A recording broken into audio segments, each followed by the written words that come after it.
প্রিয় দর্শক, আমরা এই মুহূর্তে রয়েছি রাজধানীর এভার কেয়ার হাসপাতালের সামনে। আমরা সকাল থেকেই বেগম জিয়ার অবস্থার সর্বশেষ আমরা আপনাদেরকে জানিয়ে আসছিলাম।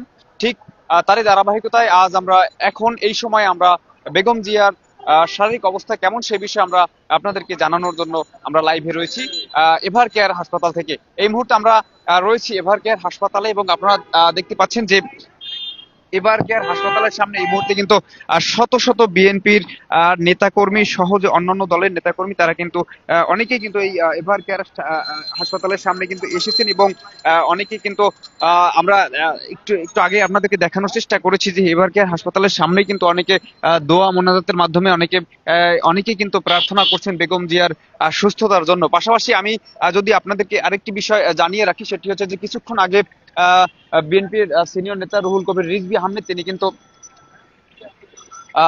হাসপাতালের ভিতরে গিয়েছিলেন এবং তিনি কিন্তু বাইরে আসার পরে ব্রিফিং করেছেন এবং সকলের উদ্দেশ্যে একটি বার্তা দিয়েছেন যে বেগম জিয়ার যে শারীরিক অবস্থা সেটি কিন্তু আগের মতোই রয়েছে। এখন পর্যন্ত শারীরিক অবস্থার তেমন উন্নতি হয়নি, যার কারণে যে কোনো মুহূর্তে বা দলের সিদ্ধান্ত অনুযায়ী যে কোনো মুহূর্তে তাকে উন্নত চিকিৎসার জন্য বিদেশে নেওয়া হতে পারে, তবে সেটা নির্ভর করবে তার শারীরিক অবস্থার উপরে। এই মুহূর্তে আমরা রয়েছি এভার কেয়ারের সামনে এবং আপনাদেরকে দেখানোর চেষ্টা করছি এভার কেয়ারের সামনে কিন্তু প্রচুর মানুষ এই মুহূর্তে ভিড় জমিয়েছে। বিশেষ করে বিএনপির যে নেতাকর্মী রয়েছে তাদেরকে কিন্তু দলীয় পক্ষ থেকে কিন্তু বারবার বলা হচ্ছে যে আপনারা এভার কেয়ার হাসপাতালের সামনে ভিড় জমাবেন না, যাতে কোনো ধরনের বিশৃঙ্খলা সৃষ্টি না হয়।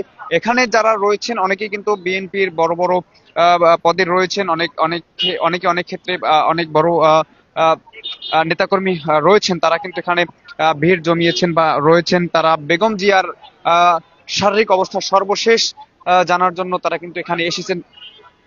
এর আগে আমরা সকাল থেকে আপনাদেরকে জানানোর চেষ্টা করছিলাম যে বেগম জিয়া, আপনারা জানেন যে এই মুহূর্তে বেগম জিয়া এভার কেয়ার হাসপাতালের সিসিইউতে ভর্তি রয়েছেন। তিনি কিন্তু দেশি বিদেশি ডক্টরদের সমন্বয়ে গঠিত মেডিকেল টিমের হাতে কিন্তু নিবিড় পর্যবেক্ষণে রয়েছেন এভার কেয়ার হাসপাতালে। এবং আমরা আপনাদেরকে দেখানোর চেষ্টা করেছি যে আজ দুপুর নাগাদ এখানে কিন্তু জাতীয় নাগরিক পার্টি এনসিপির বেশ কয়েকজন নেতা তথা হাসনাত আব্দুল্লাহ, ডাক্তার তাসনিম জারা এবং নাসিরউদ্দিন পাটোয়ারি সহ বেশ কয়েকজন নেতা তারা কিন্তু এসেছিলেন এবং বেগম জিয়ার সাথে দেখা করার মাধ্যমে তারা কিন্তু বেগম জিয়ার শারীরিক অবস্থার খোঁজ খবর নিয়েছেন এবং হাসপাতাল থেকে বের হয়ে কিন্তু সংবাদকর্মীদের সাথে ব্রিফিং করছেন, বিভিন্ন সময় মিলাদ মাহফিল করছেন। এই আমরা এই মুহূর্তে আমরা এখানকার যারা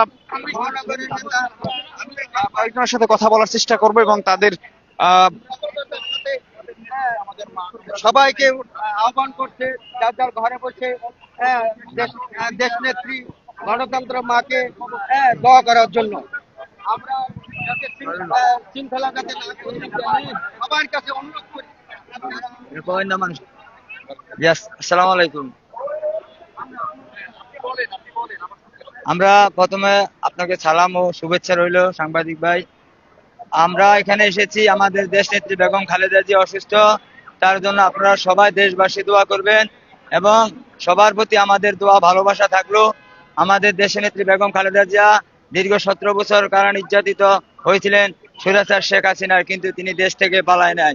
কিন্তু স্বৈরাচার শেখ হাসিনা এখন এখানে কেন দাঁড়িয়েছেন?